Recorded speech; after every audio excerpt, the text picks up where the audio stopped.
Hi ಎಲ್ಲ guys, ನಮಸ್ಕಾರ. Welcome back to my YouTube channel. So guys, ಎಲ್ಲ ಹೇಗಿದ್ದೀರಾ, ಏನು ಮಾಡ್ತಾ ಇದ್ದೀರಾ ಅಂತ ಕೇಳ್ತಾ, ನನ್ನ ಕಡೆಯಿಂದ ಯಾವುದಾದ್ರೂ ವೀಡಿಯೋಸ್ ಬೇಕಾದರೆ ನಿಮಗೆ ಕಮೆಂಟ್ ಮಾಡಿ, ಅಥವಾ ನನ್ನ ಕಡೆಯಿಂದ ಏನಾದರೂ ಚೇಂಜಸ್ ಬೇಕಾದರೆ ಕಮೆಂಟ್ ಮಾಡಿ. ವಿಡಿಯೋ ಇಷ್ಟ ಆಗಿದ್ರು ಕಮೆಂಟ್ ಮಾಡಿ, ಇಷ್ಟ ಆಗಿಲ್ಲ ಅಂದರೂ ಎಂತಕ್ಕೆ ಇಷ್ಟ ಆಯ್ತಲ್ಲ ಅನ್ನೋದು ಕಮೆಂಟ್ ಮಾಡಿ ಅಂತ ಹೇಳ್ತಾ, ನನ್ನ ಚಾನಲ್ಗೆ ಸಬ್ಸ್ಕ್ರೈಬ್ ಆಗಿಲ್ಲ ಅಂದರೆ ಬೇಗ ಸಬ್ಸ್ಕ್ರೈಬ್ ಆಗಿ, ಇಷ್ಟ ಆದರೆ ಲೈಕ್ ಮಾಡಿ, ಶೇರ್ ಮಾಡಿ. ಸೊ ಗೈಸ್, ಇವಾಗ ಕಂಟೆಂಟಿಗೆ ಬರೋದಾದರೆ ಫಸ್ಟೇ ಇವಾಗ ಸಿಂಪಲ್ಲಾಗಿ ನನ್ನೊಂದು ತಮ್ನೇಲ್ ನೋಡಿದ ತಕ್ಷಣ ನಮ್ಗೆ ಗೊತ್ತಾಗೋಗಿರುತ್ತೆ. ಸೊ ಅದ್ರ ಬಗ್ಗೆ ನಾನು ಮಾಡೋಕ್ಕೋಗಲ್ಲ. Cryptocurrency versus stock market ಅಂತ ಹೇಳ್ತಾ ಇದ್ದೀನಿ. ಸೊ ಎರಡಕ್ಕೂ ಏನು ಡಿಫ್ರೆನ್ಸು? ಒಂದು ಲೀಗಲು, ಒಂದು ಇಲ್ಲೀಗಲು. Okay fine. ಇಲ್ಲೀಗಲ್ ಯಾವ ಥರ? ಸೊ ಇಂಡಿಯಾದಲ್ಲಿ ಕ್ರಿಪ್ಟೋ ಕರೆನ್ಸಿ ಅನ್ನೋದು ಜಾಸ್ತಿ ಇದಿಲ್ಲ, ಲೀಗಲಾಗಿ ಯಾವುದೂ ಪ್ಲ್ಯಾಟ್ಫಾರ್ಮ್ಸ್ ಇಲ್ಲ. ಸೊ ಒಂದು ಸ್ವಲ್ಪ ಡೇಂಜರಸ್ಸು. ಹೌದು, 100% ನೀವು ಅಂದ್ಕೊಂಡಿರೋದೆಲ್ಲ ಸತ್ಯ. ಅದು ಬಿಟ್ಟರೆ ಫ್ರಾಡ್ ಆಗೋ ಚಾನ್ಸಸ್ ಜಾಸ್ತಿ ಇರುತ್ತೆ. ಇದು ನನ್ನ ಕಡೆಯಿಂದ ಯಾಕೋ ಇದು ಕರೆಕ್ಟ್ ಪಾಯಿಂಟ್ ಅಲ್ಲ ಅಂತ ಅನಿಸುತ್ತೆ. ಯಾಕೆ ಅಂದರೆ ಕೆಲವೊಂದು ಪ್ಲ್ಯಾಟ್ಫಾರ್ಮ್ಸಿಂದ ನೀವು ಟ್ರೇಡಿಂಗ್ ಅಥವಾ ಕ್ರಿಪ್ಟೋ ಕರೆನ್ಸಿಗಳನ್ನ ಪರ್ಚೇಸ್ ಮಾಡಿದ್ರೆ ಸೊ ನಿಮ್ಗೆ ಯಾವುದೇ ರೀತಿ ಫ್ರಾಡ್ ಅನ್ನೋದಂತ ಆಗಲ್ಲ. ಬಟ್ ಅದಕ್ಕೆ ಒಂದು ಸ್ವಲ್ಪ ನಾಲೆಡ್ಜ್ ಇರಬೇಕಾಗುತ್ತೆ, ಮತ್ತು ಒಂದು ಸ್ವಲ್ಪ ರಿಸರ್ಚ್ಗಳು ಮಾಡಬೇಕಾಗುತ್ತೆ. ಯಾವ ವೆಬ್ಸೈಟ್ನ ಟ್ರಸ್ಟ್ ಮಾಡಬೇಕು, ಯಾವ ವೆಬ್ಸೈಟ್ನ ಟ್ರಸ್ಟ್ ಮಾಡಬಾರ್ದು ಅಂತ. ಸೊ ಇದಕ್ಕೆ ನಾನು 50-50 ಕೊಡ್ತೀನಿ. ಸ್ಟಾಕ್ ಮಾರ್ಕೆಟಲ್ಲಿ 100% ನೀವು ನಂಬೋದು, ಅದು ಲೀಗಲ್ಲು. ವೆಬ್ಸೈಟ್ ಕೆಲವೊಂದು ಆ್ಯಪ್ಸ್ಗಳೇ ಸಿಕ್ಬಿಡುತ್ತೆ ನಿಮಗೆ. ಸೊ ಇದೆಲ್ಲ ಓಕೆ ಫೈನ್. ಇದಾದ್ಮೇಲೆ ಕ್ರಿಪ್ಟೋ ಕರೆನ್ಸಿಲಿ ತುಂಬ ಲಾಸ್ ಆಗೋ ಚಾನ್ಸಸ್ ಇರುತ್ತೆ. ಹೌದು ಗೈಸ್, 100% ಇದು ನಿಜ. ತುಂಬ ಲಾಸ್ ಆಗೋ ಚಾನ್ಸಸ್ ಇರುತ್ತೆ. ಯಾಕಂದರೆ ಲಿವ್ರೇಜು ಅದು ಇದು ಎಕ್ಸ್ಟ್ರಾ ಒಂದು ಸ್ವಲ್ಪ ಅಡಿಷ್ನಲಾಗಿ ಒಂದಷ್ಟು ಟ್ರಿಕ್ಕಿ ಇದು ಗೇಮ್ಗಳಿರುತ್ತೆ. ಅಂದರೆ ಟ್ರಿಕ್ಕಿಯಾಗಿ ಆಡಬೇಕು ಅದೊಂದು ಸ್ವಲ್ಪ. ಸೊ ಹೌದು, ಎಕ್ಸಾಕ್ಟ್ಲಿ ನಾನು ನಂಬ್ತೀನಿ. ಬಟ್ ಪ್ರಾಫಿಟ್ಟು ತುಂಬ ಜಾಸ್ತಿ ಮಾಡ್ಬೋದು, ಇದನ್ನು ಕೂಡ ನಂಬಬೇಕಾಗುತ್ತೆ ನೀವು. 100% ಇದು ನಿಜ. ಸೊ ಪ್ರಾಫಿಟ್ ನೀವು ತುಂಬ ಜಾಸ್ತಿ ಮಾಡ್ಬೋದು, ತುಂಬ ಬೇಗ ಮಾಡ್ಬೋದು.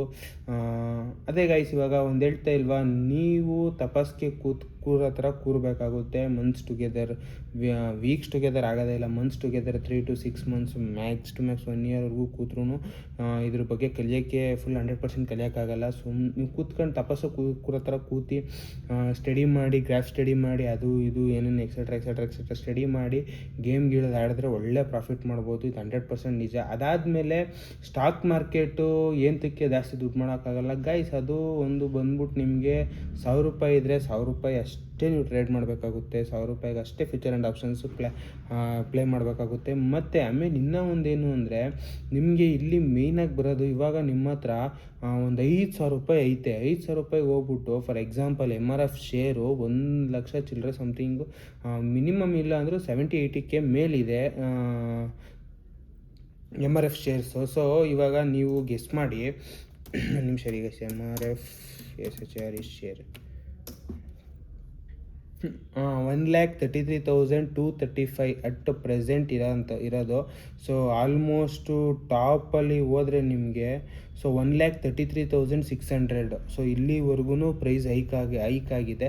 ಸೊ ಇವಾಗ ನೀವು MRF ಶೇರ್ ತಗೋಬೇಕು. 5,000 ಇದ್ದರೆ ಅದೇ ಕಾರಣಕ್ಕೂ ತಗೊಳಕ್ಕಾಗಲ್ಲ. 1,30,000 ಇದ್ರೂ ನೀವು ಇದೊಂದು ಶೇರ್ ತಗೊಳಕ್ಕಾಗಲ್ಲ, ಚಾನ್ಸೇ ಇಲ್ಲ. ಇದು ಯಾಕೆ ಅಂದರೆ, ಅದು ಏನಿರುತ್ತೋ ಅದೇನು ಅಮೌಂಟ್ ಇರುತ್ತೋ ಅಷ್ಟಕ್ಕೆ ನೀವು ಒಂದು ಶೇರ್ ತಗೊಳ್ಳೇಬೇಕಾಗುತ್ತೆ.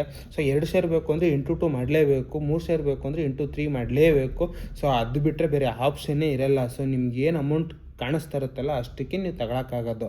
ಅದಕ್ಕಿಂತ ₹1 ಜಾಸ್ತಿಗೂ ತಗೊಳಕ್ಕಾಗಲ್ಲ, ₹1 ಕಡಿಮೆಗೂ ತಗೊಳಕ್ಕಾಗಲ್ಲ. ಬಟ್ ನೀವೇನು ಮಾಡ್ಬೋದು ಅಂದರೆ, ಅಲ್ಲಿ ಸೆಟ್ಟಿಂಗ್ಸಲ್ಲಿ ಸೆಟ್ ಮಾಡ್ಬೋದು, ನನಗೆ ಈ ಒಂದು ಅಮೌಂಟು. ಸೊ 1,33,235 ಇರೋದು 1,33,230ಗೆ ಬಂದಾಗ ಪರ್ಚೇಸ್ ಮಾಡಿ, ಅದು ಇಷ್ಟು ದಿನದೊಳಗಡೆ ಬಂದರೆ ಆಟೋಮೆಟಿಕ್ಕಾಗಿ ಪರ್ಚೇಸ್ ಆಗಲಿ. ಅದಾದಮೇಲೆ ಬೇಕಾದ್ರೆ ಇನ್ನೊಂದು ಎಕ್ಸಿಟ್ ಪಾಯಿಂಟ್ನು ಕೂಡ ನೀವು ಇಡ್ಬೋದು. 1,33,250 ರೂಪೀಸಿಗೆ ಬಂದಾಗ ಎಕ್ಸಿಟ್ ಆಗಲಿ, ಅಥವಾ 1,33,500ಗೆ ಬಂದಿದ ತಕ್ಷಣ ಎಕ್ಸಿಟ್ ಆಗಲಿ ಅನ್ನೋ ಥರನೂ ನೀವು ಅಮೌಂಟು ಅಡ್ಜಸ್ಟ್ ಮಾಡ್ಬೋದು. ಬಟ್ ಅದು ಟೈಮಿಂಗ್ಸ್ ಲೆಕ್ಕ ಸಮಥಿಂಗ್ ಇರುತ್ತೆ, ಆ ಟೈಮಿಂಗ್ಸಿಗೆ ಸೆಟ್ ಮಾಡಿ ಬಿಡ್ಬೋದು. ಸೊ ಈ ಥರ ಒಂದು ಸೆಟ್ ಮಾಡ್ಬೋದು ಹೊರತು, ಪ್ರೆಸೆಂಟಾಗಿ ನನಗೆ 1,33,000 ಚಿಲ್ಲರೆ ಇರೋ ಇದು 1,30,000ಕ್ಕೆ ಬೇಕು ನನಗೆ ಅಂದರೆ ಆ ಟೆನಿಕಸ್ ಸಿಗಲ್ಲ ಗೈಸ್ ಅದು. ಸೊ ಈ ರೀತಿ ಒಂದು ಆಗೋದು. ಅದಕ್ಕೋಸ್ಕರ ಇಂಡಿಯನ್ ಸ್ಟಾಕ್ ಮಾರ್ಕೆಟ್ನ ಒಂದು ಸ್ವಲ್ಪ ಒಂದು ಸ್ವಲ್ಪ ಟ್ರಿಕ್ಕಿ ಜಾಸ್ತಿ. ಅದಾದಮೇಲೆ ಕ್ರಿಪ್ಟೋ ಕರೆನ್ಸಿಲಿ ಹೆಂಗೆ ಅಂದರೆ, ನೀವು 50,000 ಅಲ್ಲ, ಒಂದು ಕೋಟಿ ರೂಪಾಯಿ ಶೇರ್ನು ಬೇಕಾದರೆ ನನ್ನ ಹತ್ರ ಇರೋದೇ ಇವಾಗ ₹1,000, ₹500, ₹100, ಅಥವಾ $1, $2, $5, $10 ಅಷ್ಟೇ. ಸೊ ಡಾಲರ್ಸಲ್ಲೇ ಗೇಮ್ ಆಡಬೇಕಾಗುತ್ತೆ, ರುಪೀಸಲ್ಲಿ ಆಡೋಕ್ಕಾಗಲ್ಲ ಅದನ್ನ. ಸೊ ಗೇಮ್ ಅಂದಿದ ತಕ್ಷಣ ನೀವು ಇದೊಂಥರ ಬೆಟ್ಟಿಂಗ್ ಗೇಮು ಆ ಥರ ಅಂತ ಯಾವುದೇ ಕಾರಣಕ್ಕೂ ಅನ್ಕೋಬೇಡಿ. ನಾನು ಯಾವುದೇ ಥರ ಆ ಥರ ಒಂದು ಇದನ್ನು ಪ್ಲ್ಯಾಟ್ಫಾರ್ಮ್ನ ನಾನು ಇಂಟ್ರಡ್ಯೂಸ್ ಮಾಡ್ತಾ ಇಲ್ಲ. ಸೊ ಕ್ರಿಪ್ಟೋ ಕರೆನ್ಸಿ ಬಗ್ಗೆ ಹೇಳ್ತಾ ಇದ್ದೀನಿ. ಆಮೇಲೆ ಕ್ರಿಪ್ಟೋ ಕರೆನ್ಸಿಲಿ ಗೈಸ್ ನಾನೊಂದು ಏನು ಹೇಳ್ತಾ ಇದ್ದೀನಿ, ಇವಾಗ ಶೇರ್ಸು ಇಂಡಿಯನ್ ಸ್ಟಾಕ್ ಮಾರ್ಕೆಟ್ ಬಗ್ಗೆನೂ ನಾನು ಸುಮಾರು ಸತಿ ಹೇಳಿದ್ದೀನಿ. ಯಾವುದೇ ಕಾರಣಕ್ಕೂ ತುಂಬ ಕಡಿಮೆ ಐತೆ. ₹1 ಶೇರು, ₹2 ಶೇರು, ₹5 ಶೇರು, ₹10 ಶೇರ್ ಐತೆ. ನಾನು ಇದನ್ನು ಒಂದು 10ರಿಂದ 100 ಶೇರ್ ತೊಗೋಬೋದು, 200 ಶೇರ್ ತೊಗೋಬೋದು. ಸೊ ಬೇರೆದಾದರೆ ಒಂದೇ ಶೇರ್ ತಗೊಳಕ್ಕಾಗೋದು, 2 ಶೇರ್ ತಗೊಳಕ್ಕಾಗೋದು, ಮ್ಯಾಕ್ಸ್ ಟು ಮ್ಯಾಕ್ಸ್ 5 ಶೇರ್ ಅಷ್ಟೇ ತಗೊಳಕ್ಕಾಗೋದು. ಇದನ್ನು ಬೇಕಾದರೆ ನಾನು 100-200 ಶೇರ್ಸ್ವರೆಗೂ ತಗೋಬೋದು ಅಂತ. ಯಾವುದೇ ಕಾರಣಕ್ಕೂ ಬ್ಲೈಂಡಾಗಿ ಬ್ಲ್ಯಾಂಕಾಗಿ ಸುಮ್ಮನೆ ಇನ್ವೆಸ್ಟ್ ಮಾಡೋಕ್ಕೆ ಹೋಗಬೇಡಿ ಅಂತ ನಾನು ಸುಮಾರು ಸತಿ ಹೇಳಿದ್ದೀನಿ. ಸೊ ಅದೇ ರೀತಿ ಇದನ್ನು ಕ್ರಿಪ್ಟೋ ಕರೆನ್ಸಿಲೂ ಕೂಡ ನಡೆಯುತ್ತೆ. ಕೆಲವೊಂದು ಕರೆನ್ಸಿಗಳು ಬಂದಿರುತ್ತೆ ಪ್ಲ್ಯಾಟ್ಫಾರ್ಮ್ಗೆ. ಸೊ ಕ್ರಿಪ್ಟೋ ಕರೆನ್ಸಿ ಪ್ಲ್ಯಾಟ್ಫಾರ್ಮಿಗೆ ಬಂದಿರುತ್ತೆ. ಆ ಕರೆನ್ಸಿ ನೋಡಿದ ತಕ್ಷಣ ಇದೇನಾಗಲ್ಲ, ಚಾನ್ಸೇ ಇಲ್ಲ ಅಂದ್ಬಿಟ್ಟು ನಿಮ್ಮ ಹತ್ರ ಇರೋ ಅಮೌಂಟ್ನೆಲ್ಲ ಸೇವಿಂಗ್ಸ್ನೆಲ್ಲ ತೆಗ್ದು ಇನ್ವೆಸ್ಟ್ ಮಾಡ್ತೀರಾ. ಬಟ್ ಅದು ಒಂದು 6 ಮಂತ್ಸು 1 ಇಯರ್ವರೆಗೂ ಏನೋ ಸಮಥಿಂಗ್ ಇರುತ್ತೆ. ಸ್ವಲ್ಪ ಒಳ್ಳೆ ಪ್ರಾಫಿಟು ಕೊಡ್ತಾ ಇರುತ್ತೆ. ಬಿಡು, ಒಳ್ಳೆ ಪ್ರಾಫಿಟ್ ಕೊಡ್ತಾಯಿತ್ತಲ್ಲ, ಇದನ್ನು ತೆಗಿಯೋದು ಬೇಡ, ಇದು ಹೆಂಗೆ ಬೆಳೀಲಿ ಅಂತ ಬಿಟ್ಟಿರ್ತೀರ. ಸೊ ಅದಾದಮೇಲೆ ಗೈಸ್ ಇವಾಗ ಏನಂದರೆ ಫ್ರಾಡ್ ಮಾಡೋಕ್ಕೆ ಬರೋರು ಒಂದು ಪ್ಲ್ಯಾನ್ ಹಾಕ್ಕೊಂಡು ಪರ್ಫೆಕ್ಟ್ ಸ್ಕೆಚ್ ಹಾಕ್ಕೊಂಡು ಬರ್ತಾರೆ. ಸೊ ನನಗೆ ಇಷ್ಟು ಟಾರ್ಗೆಟ್ ಆಗಬೇಕು, ಇಷ್ಟು ದಿನದೊಳಗಡೆ ಆದರೆ ಬೇಗನೆ ಎಕ್ಸಿಟ್ ಆಗೋಣ, ಅಥವಾ 1 ವರ್ಷ. ಇವಾಗ ಫಾರ್ ಎಕ್ಸಾಂಪಲ್ ನಾನಿವಾಗ ಫ್ರಾಡ್ ಮಾಡೋಕ್ಕೆ ಬರ್ತಾಯಿದ್ದೀನಿ, ಕ್ರಿಪ್ಟೋ ಕರೆನ್ಸಿ ಬರ್ತಾಯಿದ್ದೀನಿ. ನನಗೆ ಒಂದಷ್ಟು ಏನೇನೋ ಗೊತ್ತು, ಅದೇನೋ ಕೋಲ್ಡ್ ಚೈನ್, ಅದೇನೇನು ಎಕ್ಸೆಟ್ರಾ ಚೈನ್ ಮಾರ್ಕೆಟಿಂಗ್ ಎಲ್ಲ ಗೊತ್ತಿರುತ್ತೆ ನನಗೆ, ಅಂದರೆ ಕ್ರಿಪ್ಟೋ ಕರೆನ್ಸಿ ಬಗ್ಗೆ. ಅದ್ರ ಮೇಲೆ ನಾನೇ ಬಿಲ್ಟ್ ಮಾಡ್ತೀನಿ ಓನಾಗಿ ಕರೆನ್ಸಿನ. ಸೊ ಸುಮ್ಮನೆ ಬಿಡ್ತೀನಿ, ಅದು ಲೀಗಲಾಗಿ ಬಿಡ್ತೀನಿ ಅಥವಾ ಇಲ್ಲೀಗಲಾಗಿ ಅದು ಸೆಕೆಂಡ್ರಿ. ಸೊ ಸುಮ್ಮನೆ ಬಿಡ್ತೀನಿ, ಓಕೆ ಫೈನ್ ಬಿಡೋಣ ಇದನ್ನು ನಾನು ಇದರಲ್ಲಿ ಅಂದ್ಬಿಟ್ಟು ಲೀಗಲಾಗೇ ಬಿಡ್ತೀನಿ ಅಂತ ಇಟ್ಕೊಳ್ಳಿ ಗೈಸ್. ನಮ್ಮಮ್ಮ ಅಂದರೆ ನನಗೊಂದು 2 ಲಕ್ಷನೋ 3 ಲಕ್ಷನೋ ಖರ್ಚಾಗ್ಬೋದೇನೋ, ಮೇ ಬಿ ನನಗೆ ಪರ್ಫೆಕ್ಟ್ ಅಮೌಂಟ್ ಗೊತ್ತಿಲ್ಲ. ಎಕ್ಸಾಂಪಲ್ ಹೇಳ್ತಾ ಇರೋದು, 2 ಲಕ್ಷ 3 ಲಕ್ಷ ಖರ್ಚು ಮಾಡಿ ಬಿಡ್ತೀನಿ. ಸೊ ನಾನು 2 ಲಕ್ಷ 3 ಲಕ್ಷ ಖರ್ಚು ಮಾಡಿರ್ತೀನಿ, ಮತ್ತು ನಾನು ಒಂದಷ್ಟು ಟೈಮ್ ಸ್ಪೆಂಡ್ ಮಾಡಿರ್ತೀನಿ, 1 2 to 3 ಮಂತ್ಸ್ ಅದನ್ನೆಲ್ಲ ಬಿಲ್ಟ್ ಮಾಡಿ ಆ ಕರೆನ್ಸಿನ ಇನ್ವೆಂಟ್ ಮಾಡೋಕ್ಕೆ. ಸೊ ಅದಾದಮೇಲೆ ಓಕೆ ಫೈನ್, ಇವಾಗ ಒಂದು ಕೆಲಸ ಮಾಡೋಣ ಅಂದ್ಬಿಟ್ಟು ನಾನು ಲಾಂಚ್ ಮಾಡ್ತೀನಿ. ಫಾರ್ ಎಕ್ಸಾಂಪಲ್ January 1 ಲಾಂಚ್ ಮಾಡ್ತೀನಿ. ಸೊ ನನ್ನ ಟಾರ್ಗೆಟ್ ಏನಾಗಿರುತ್ತೆ, ನಾನು ಏನಿಲ್ಲ ಅಂದ್ರೂ ಒಂದು 6 ಮಂತ್ಸ್ ಟೈಮ್ ವೇಸ್ಟ್ ಮಾಡಿದ್ದೀನಿ. ಅದರಲ್ಲಿ ನಂದು ಖರ್ಚು ಎಲ್ಲ ಸೇರಿಸಿ ಇದಕ್ಕೆ ಇನ್ವೆಸ್ಟ್ ಮಾಡೋದು ಒಂದು 5 ಲಕ್ಷ. ನನ್ನ ಖರ್ಚೆಲ್ಲ ಆಲ್ಮೋಸ್ಟ್ ಒಂದು 4-5 ಲಕ್ಷ ಆಗೈತೆ. ಒಂದಷ್ಟು ಲ್ಯಾಪ್ಟಾಪು ಆಕ್ಸೆಸರೀಸ್ ಎಲ್ಲ ತಗೊಳ್ಳೋಕ್ಕೆ, ರೆಂಟು ಎಲ್ಲ ಸೇರಿಸಿದ್ರೆ ಅರೌಂಡ್ ಒಂದು 15 ಲಕ್ಷ 20 ಲಕ್ಷ ಆಗಿದೆ. ಸೊ ನಾನು ಏನು ಟಾರ್ಗೆಟ್ ಮಾಡ್ತೀನಿ, ಫ್ರಾಡ್ ಮಾಡೋಕ್ಕೆ ಎಂಟ್ರಿ ಆಯ್ತಾರದು ಹೆಂಗಿದ್ರು ನೋಟಿನಿ ಅಷ್ಟು ಫ್ರಾಡೇ ಮಾಡೋದು ನಾನು. ಸೊ ಅದಕ್ಕೆ ನಾನು ಏನು ಮಾಡ್ತೀನಿ ಪ್ಲ್ಯಾನು, ಓಕೆ ಫೈನ್, ಇವಾಗ ಒಂದು ಒಳ್ಳೆ ಪ್ಲ್ಯಾನ್ ಮಾಡೋಣ. ನನಗೆ ಈಗ ₹1.25 ಕೋಟಿ ಬೇಕು, ₹1.25 ಕೋಟಿ ಟಾರ್ಗೆಟು. ಸೊ ಅಂದರೆ ಇಂಡಿಯನ್ ರುಪೀಸಲ್ಲಿ ಹೇಳ್ತಾ ಇದ್ದೀನಿ. ಸೊ ₹1.25 ಕೋಟಿ ಟಾರ್ಗೆಟು. ಸೊ ನಾನು ಇವಾಗ ಲಾಂಚ್ ಮಾಡೋಣ. January 1 ಲಾಂಚ್ ಆಗುತ್ತೆ ನಂದು. ಸೊ December 31, 2026 ಅಥವಾ 2027 ಅಂತಲೇ ಇಟ್ಕೊಳ್ಳಿ. ಫಾರ್ ಎಕ್ಸಾಂಪಲ್ January 1 ಲಾಂಚ್ ಮಾಡ್ತೀನಿ 2027ಅಲ್ಲಿ, December 31, 2021 ನಾನು ಟಾರ್ಗೆಟ್ ಡೆಡ್ಲೈನ್ ಇಟ್ಟಿರ್ತೀನಿ. ಸೊ ಇವಾಗ ನಾನೇನು ಪ್ಲ್ಯಾನ್ ಮಾಡ್ತೀನಿ, ನನ್ನ ಟಾರ್ಗೆಟ್ ಇರೋದು ₹1.25 ಕೋಟಿ. ಸೊ ₹1.25 ಕೋಟಿ 3 ತಿಂಗಳಲ್ಲಿ ಆಗೋಯ್ತು ಅಂದರೆ 3 ತಿಂಗಳಿಗೆ ಎಕ್ಸಿಟ್ ಆಗ್ಬೋಣ. ಯಾಕೆ ಅಂದರೆ ನಾನು ಮಾಡ್ತಾ ಇರೋದೇ ಫ್ರಾಡು. ಇದು ಯಾವುದೇ ಕಾರಣಕ್ಕೂ ನಾನು ಈ ಬಿಸ್ನೆಸ್ನ ಕಂಟಿನ್ಯೂ ಮಾಡಲ್ಲ. ಫ್ರಾಡ್ ಮಾಡಿಬಿಟ್ಟು ನನಗೆ ಇಷ್ಟು ಅಮೌಂಟ್ ಬಂದಿದ ತಕ್ಷಣ ಎತ್ಕೊಂಡು ನೋಡೋಗಬೇಕು ಅನ್ನೋ ಪ್ಲ್ಯಾನ್ ಇರುತ್ತೆ. ಸೊ 3 ತಿಂಗ್ಳಿಗೆ ಬರ್ತಾ ಓಕೆ, ಇನ್ನೊಂದು 2-3 ತಿಂಗಳು ವೆಯ್ಟ್ ಮಾಡಿ ಒಂದು 2 ಕೋಟಿ ಅಮೌಂಟು, ಒಂದು ಬಫರಿಂಗ್ ಅಮೌಂಟ್ ಒಂದಷ್ಟು ಎಕ್ಸ್ಟ್ರಾ ಆಗಿದ ತಕ್ಷಣ ನಾನು ಎತ್ಕೊಂಡು ಹೊಡೀತೀನಿ. ಯಾಕಂದರೆ at end of the moment ನಾನು ಸಿಕ್ಕಾಬಾರ್ದು. ಸೊ 1 ಇಯರ್ವರೆಗೂ ಟಾರ್ಗೆಟ್ ಇರುತ್ತೆ. ಫಾರ್ ಎಕ್ಸಾಂಪಲ್ 1 ಇಯರ್ ಅಷ್ಟರಲ್ಲಿ ಏನಾಗುತ್ತೆ, ಆಲ್ಮೋಸ್ಟ್ 60 ಲ್ಯಾಕ್ಸು 50 ಲ್ಯಾಕ್ಸು 60 ಲ್ಯಾಕ್ಸ್ 70 ಲ್ಯಾಕ್ಸ್ ಏನು ಕಲೆಕ್ಟ್ ಆಗಿರುತ್ತೆ. ಡೆಡ್ಲೈನ್ ಬಂದ್ಬಿಡ್ತು, ನಾನು ಇನ್ನೂ ಒಂದು ಸ್ವಲ್ಪ ಎಕ್ಸ್ಟೆಂಡ್ ಮಾಡ್ಕೊಳಕ್ಕಾಗಲ್ಲ. ಯಾಕೆಂದರೆ ರಿಸ್ಕ್ ಜಾಸ್ತಿ ಇರುತ್ತೆ. ನಾನು ಆ ಪೀರಿಯಡ್ಗೆ ಮಾತ್ರ ನಾನು ಪ್ಲ್ಯಾನ್ ಮಾಡಿರ್ತೀನಿ. ಓಕೆ ಅಮೌಂಟ್ ಚೆನ್ನಾಗಿ ಬರ್ತಿದೆ ಅಂದಾಗ 1-2 ತಿಂಗಳು, ಅಂದರೆ ನನ್ನ ಟಾರ್ಗೆಟು ರೀಚ್ ಆಯಿತು, ₹1.25 ಕೋಟಿ ರೀಚ್ ಆಯಿತು. ಬಟ್ ಇನ್ನೊಂದು 2 ತಿಂಗಳು ವೆಯ್ಟ್ ಮಾಡೋಣ, ಒಳ್ಳೆ ಅಮೌಂಟ್ ಬರ್ತಿದೆ ಅಂತಂದರೆ ವೆಯ್ಟ್ ಮಾಡೋದ್ರಲ್ಲಿ ಅರ್ಥ ಇರುತ್ತೆ. ಬಟ್ ನನ್ನ ಡೆಡ್ಲೈನ್ ಮುಗಿದ ಮೇಲೆ ನಾನು ವೆಯ್ಟ್ ಮಾಡೋ ಅವಶ್ಯಕತೆ ಇರಲ್ಲ, ಎತ್ಕೊಂಡು ಹೋಗ್ತಾ ಇರ್ತೀನಿ. ಸೊ ಈ ರೀತಿ ಎಲ್ಲ ಫ್ರಾಡ್ ಮಾಡೋದು ತುಂಬ ಹೈ ಆಗಿರುತ್ತೆ. ಸೊ ಅದಕ್ಕೋಸ್ಕರ ಕ್ರಿಪ್ಟೋ ಕರೆನ್ಸಿನ ಹುಷಾರಾಗಿ ಹ್ಯಾಂಡಲ್ ಮಾಡಿ. So crypto currency versus stock market ನನಗೆ ಗೊತ್ತಿರೋ ಪ್ರಕಾರ ಎರಡೂ ಆಲ್ಮೋಸ್ಟ್ ಸಿಮಿಲರ್ ಗೇಮ್ ಅಂದ್ಕೊಳ್ಳೋರು ದೊಡ್ಡ ಮುಟ್ಟಾಳರು.